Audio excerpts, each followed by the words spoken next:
E a partir de confessar os pecados ao Senhor, fizeram então uma nova aliança com Deus. No capítulo de número 9, versículo 36 a 38. Leia para mim, por gentileza.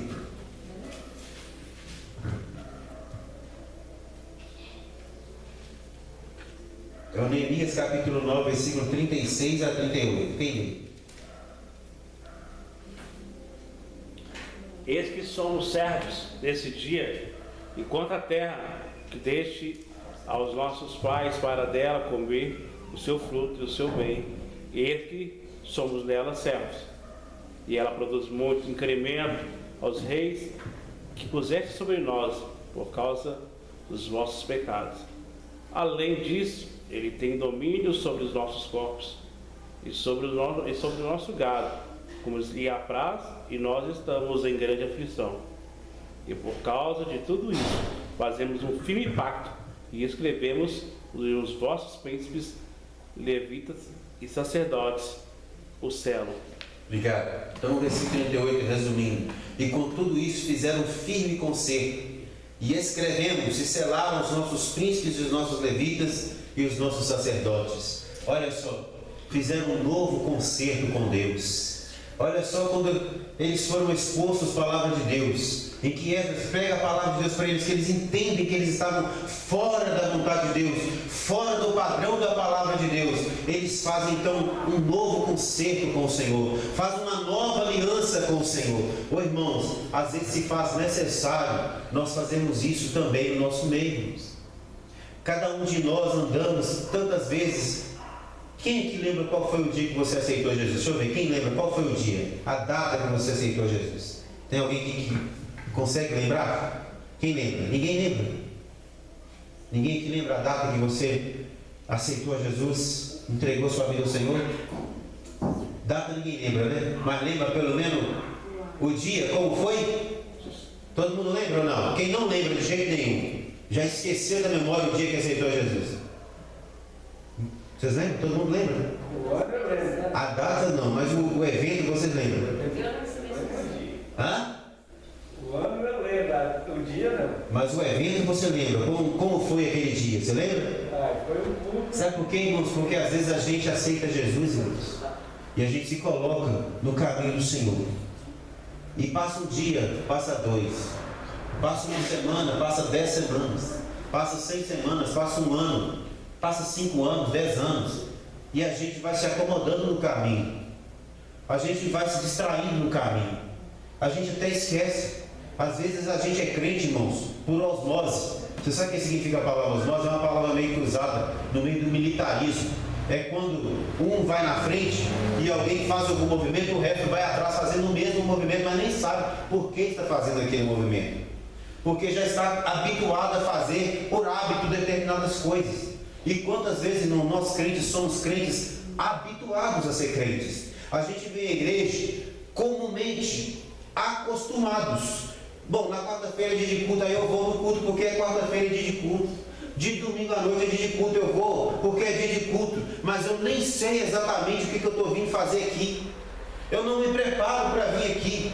Eu não preparo o meu ambiente, o meu coração, a minha alma para estar aqui. Eu venho porque é costume do crente vir na igreja domingo. Eu venho porque é costume do crente vir na igreja na quarta-feira. Mas não é exatamente o lugar onde eu gostaria de estar, mas é o meu costume de estar ali. O dia que eu não vou, eu sinto até esquisito. Parece que essa semana vai ser amaldiçoada porque eu não vim. Mas na verdade eu não venho porque o meu coração está me trazendo para adorar o nome do Senhor.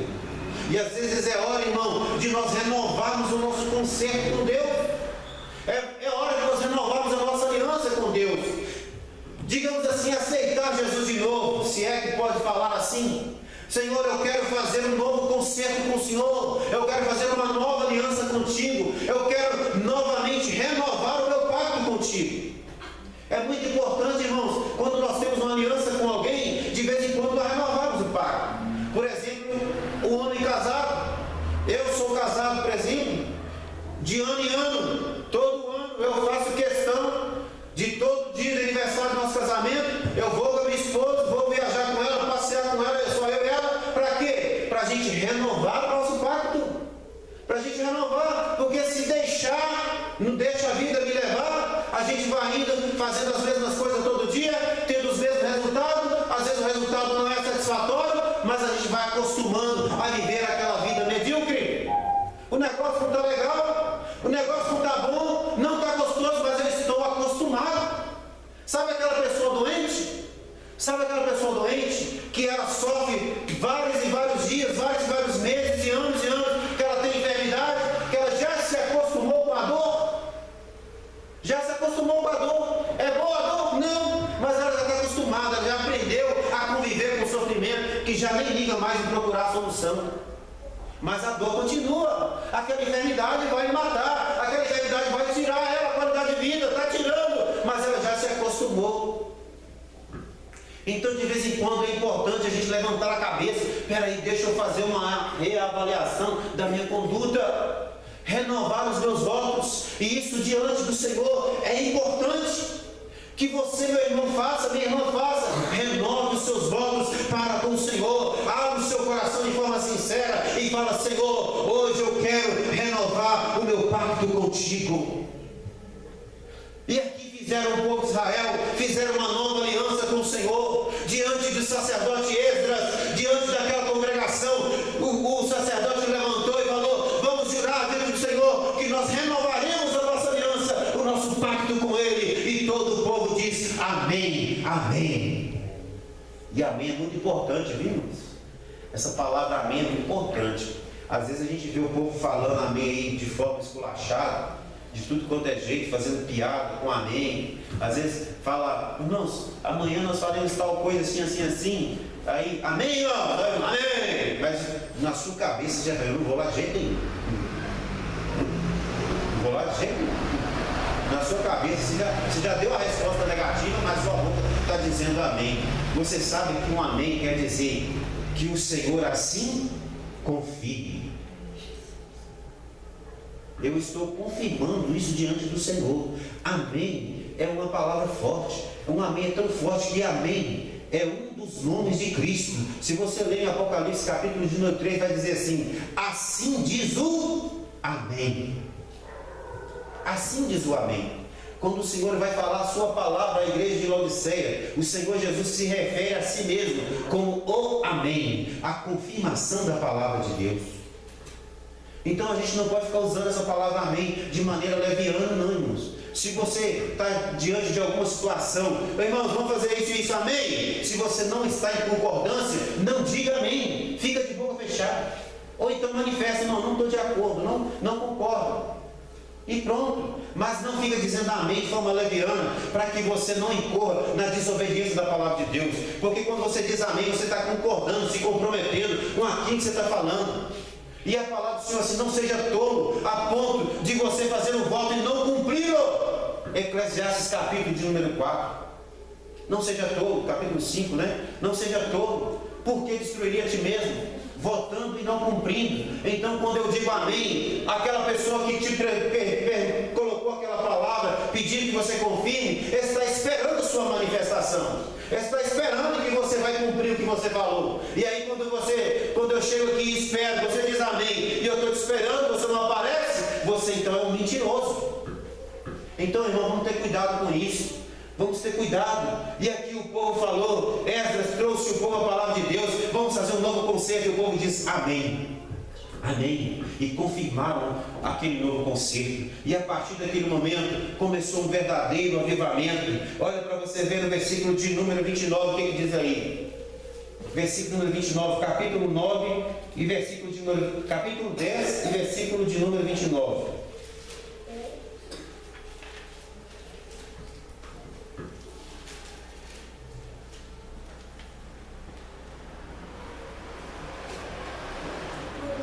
Pode ler qualquer um, gente. Capítulo 10, versículo de 9 de Neemias, que nós estamos falando.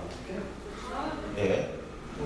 Firmemente aderiram a seus irmãos, convieram numa imprecação e num juramento, de que andariam na lei de Deus, que foi dada por intermédio de Moisés, servo de Deus, e de que guardaria e cumpriria todos os mandamentos do Senhor nosso Deus, e seus juízos e seus estatutos. Olha aí que avivamento começou a acontecer no meio daquela congregação.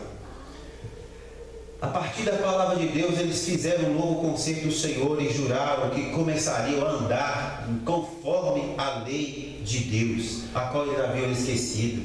Que eles comprometeriam em andar conforme a palavra de Deus. Então aí, um primeiro ponto de um avivamento que nós vemos que é o arrependimento e o compromisso com a palavra de Deus. Eles se comprometeram a andar segundo a palavra de Deus. Versículo de número 30, por gentileza. Capítulo 10, versículo 30. De que não daria suas filhas aos povos da terra, nem tomaria filho deles para seus filhos. Outra característica que o avivamento através da palavra produziu: eles se comprometeram a não se misturar com o povo estranho. Se misturar com o povo estranho.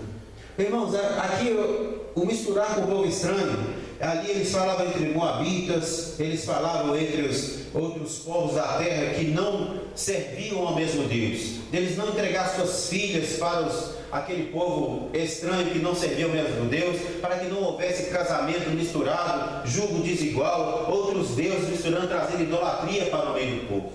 Hoje a gente sabe, irmãos, que a gente vive numa sociedade maior, uma sociedade às vezes que nós não temos muito controle sobre a sociedade, porque nós vivemos num estado laico, não existe aqui, tal como antes existia, que a sociedade era completamente monoteísta, né? O povo vivia assim, o rei estabelecia aquela regra geral para todos, mas hoje nós vivemos no estado laico. Mas, irmãos, a questão de mistura continua valendo para o povo de Deus. Todas as vezes, irmãos, que a gente não preocupa-se em afastar daquilo que contamina as coisas de Deus, irmãos, a gente traz estranheza para o meio da igreja de Deus. O apóstolo Paulo vai dizer que as más companhias, elas fazem o quê? Corrompem os bons costumes. Eu, como crente, irmãos, se eu só vivo o tempo todo ladeado de pessoas que não são comprometidas com a palavra de Deus, o tempo todo pessoas que só falam palavrões, o tempo todo de pessoas que só falam contra a palavra de Deus, que zombam da palavra de Deus, o que vai acontecer comigo? Vai misturar no meio deles. Certamente eu vou misturar. Eu sempre falo para meus filhos o seguinte: nós somos fortes o suficiente para sermos influenciadores, ou nós somos influenciados. Não tem como você ficar neutro em tudo quanto é lugar. Ah, não, eu posso ficar aqui, que esse aqui não estou nem aí, isso não vai acontecer nada. É claro que se você ficar naquele lugar, misturado com pessoas estranhas, com hábitos estranhos o tempo todo, uma hora ou outra você vai sendo influenciado. As coisas vão ficando naturais. Perceba, irmão, se você, por exemplo, tiver um amiguinho, uma amiguinha, um colega de trabalho, uma pessoa que seja, por exemplo, homossexual, e você convive com aquela pessoa todo dia você vai conviver com aquela pessoa, você vai fazendo amizade com ela, vai se mantendo o relacionamento com aquela pessoa, amizade cotidiana, você vai enxergando que aquele mal deixa de ser pecado. Você vai habituando com a pessoa, você vai habituando com o mal, com aquilo. Não, mas até que não tem nada a ver, não. Até que isso, você deixa de observar o que diz a palavra de Deus e começa a aceitar naturalmente aquilo que está do seu lado. Se você vê pessoas zombando da palavra de Deus, o tempo todo zombando, daqui a pouco você também está rindo da zombaria. Por isso que o salmista Davi, no capítulo número 1, Salmo número 1, versículo 1, fala: bem-aventurado aquele que não anda segundo os conselhos dos ímpios, não se detém no caminho dos pecadores, nem se assenta na roda dos escarnecedores. Por que sentar na roda dos escarnecedores? Porque se você sentar, escarnecer não é exatamente contar piada, né, gente? Ninguém está dizendo que não pode ser contar piada. Escarnecer é zombaria, é zombar. Então, piada, se você quiser contar, faz parte, né, da gente às vezes ter um momento de diversão, de riso, de alegria, ok. Mas como que é essas piadas? Como que é? Às vezes as pessoas estão zombando da igreja, você está rindo. Está zombando do crente, você é crente e você está rindo. Está zombando da palavra de Deus, você está rindo. E você não defende o Evangelho, não defende o reino de Deus, não defende o seu Cristo. Deixa escarnecer a palavra de Deus perto de você. Mas por quê? Porque você está habituando. Você está misturando. E uma das características do avivamento é não misturar com as coisas ímpias que profanam aquilo que é sagrado. Quando você tem um verdadeiro avivamento pela palavra de Deus, você tem discernimento entre o que é certo e o que é errado, o que é puro e o que é impuro, e você faz separação entre o que é de Deus e o que não é. E a palavra de Deus vai dizer no livro de Malaquias que vai chegar o momento em que vocês vão ver a diferença entre o que serve a Deus e o que não serve. Está chegando o momento. Felizmente, muitos falam o nome de Deus, mas não são de Deus. O versículo de número 32 aí do mesmo capítulo vai falar mais uma característica do avivamento. O que fala aí? Também sobre nós pusemos preceitos, impondo-nos cada ano a terça parte de um ciclo, para o serviço da casa do Senhor, do nosso Deus. Olha aí, olha mais uma característica do avivamento que vem depois da exposição da palavra de Deus: o comprometimento em contribuir com a obra da casa do Senhor. Um crente avivado, um crente verdadeiramente avivado, não é aquele crente que depois de um culto, dia de domingo, que vem um pregador daquele que grita bastante, que pula, quase bate a cabeça nesse teto aqui, de pular de entusiasmo. Aí a pessoa está aí, começa a chorar, às vezes pula no banco, quebra até o banco, dá soco na cara que está do lado e tal. Aí depois, na segunda-feira, já nem se conhece quem é aquela pessoa mais não. Mas o verdadeiro avivamento é quando ele produz isso aqui, ó. A pessoa exposta à palavra de Deus, ela é avivada, ela começa a entender os mistérios da obra do Senhor, ela se envolve nas coisas de Deus. Olha aqui, ó, eles começaram então a contribuir com a obra do Senhor.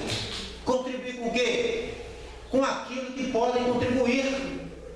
Se você pode contribuir financeiramente, a necessidade é financeiramente, então contribua financeiramente. Você pode contribuir com o seu dom, com a sua vocação, contribua com a sua vocação. Você pode contribuir com o trabalho, contribua com o trabalho. Você pode contribuir com uma palavra, com um conselho, contribua com o conselho. Você pode contribuir com uma visita, contribua com a visita. Você pode contribuir indo na rua, entregando folheto, abrindo a porta da sua casa, contribua.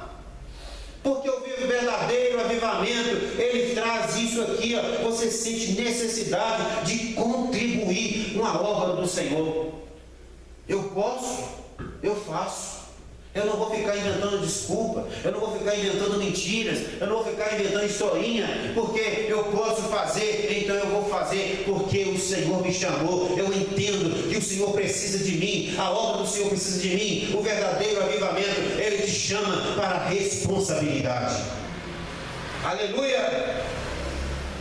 No versículo de número 34, vai dizer aí: também lançamos as sortes entre os sacerdotes, levitas e povo, acerca da oferta da lenha que se havia de trazer à casa do nosso Deus, segundo as casas dos nossos pais, em tempos determinados de ano em ano, para se queimar sobre o altar do Senhor nosso Deus, conforme está escrito na lei. Olha aqui, irmãos, lá em Levítico capítulo de número 6, versículo número 13, vai dizer assim, vocês sabem de cor, vai repetir comigo, quer ver? E o fogo arderá continuamente no altar. Foi ordem do Senhor que o fogo deveria arder continuamente sobre o altar. O que é continuamente, gente? Ó, é sem parar. Mas quando nós chegamos nesse contexto de Isaías, o fogo já estava apagado.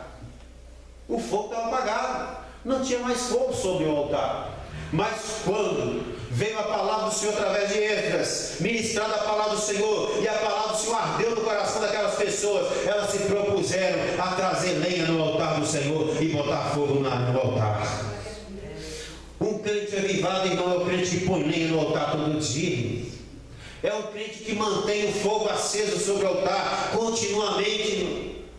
É aquele crente que fala em língua estranha no dia de culto, aquele chamado culto avivado, mas é o crente que também fala em língua estranha quando ele está orando sozinho, só ele e Deus. É o crente que também derrama sua lágrima quando ele está em casa, sozinho, só ele e Deus. Quando ele ajoelha no banco da igreja, sozinho, só ele e Deus, porque o fogo arde continuamente sobre esse altar que é o altar do Senhor. Casa viva que é vocês. Aleluia! Não é só em dia de festa, não é só no dia que vem o pregador de fora, não, mas em todo